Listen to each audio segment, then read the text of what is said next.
இந்திய தேர்தல் ஆணையர் பதவி மாறுதலுக்கு உட்பட்டது என்று மத்திய இணையமைச்சர் எல் முருகன் விளக்கம் அளித்துள்ளார். நாமக்கல்லில் செய்தியாளர்களிடம் பேசிய அவர், இந்தியா கூட்டணியில் உள்ள நபர்கள் போதைப்பொருள் கடத்தலில் ஈடுபட்டு கைதாகியுள்ளனர் என்று தெரிவித்தார். குஜராத் வழியாக அதிக அளவிலான போதைப் பொருட்கள் கடத்தப்படுகிறதே என்ற கேள்விக்கு பதிலளித்த எல் முருகன், பாகிஸ்தான், ஆப்கானிஸ்தான் நாடுகளில் இருந்து கடத்தப்படும் போதைப் பொருட்களை குஜராத் மாநில போலீசார் விழிப்புணர்வில் இருந்து பறிமுதல் செய்தனர் என்று தெரிவித்தார். போதைப்பொருள் கடத்தலுக்கு திமுக, விசிகாவினர் உடந்தையாக உள்ளனர் என்று அவர் குற்றம் சாட்டியுள்ளனர். மத்திய அரசு இரும்புக்கரம் கொண்டு அடக்கினால தான் இந்த 3000 கோடி போதைப் பொருளானது கண்டுபிடிக்கப்பட்டிருக்கிறது.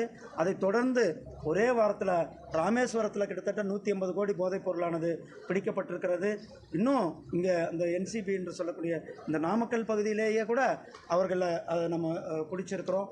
அவர்களை கடுமையாக நடவடிக்கை எடுத்து அந்த குற்றவாளிகளை கைது செய்திருக்கிறோம். அதில் ஒரு குற்றவாளி விடுதலை சிறுத்தைகள் கட்சியை சேர்ந்தவர்கள், அதாவது இந்தி கூட்டணியினுடைய தலைவர், அந்த கட்சியில் இருக்கிறவர்கள்லாம் போதைப் பொருள் கடத்துபவர்களாக இருந்து கொண்டிருக்கிறது தான் பார்க்க முடிகிறது.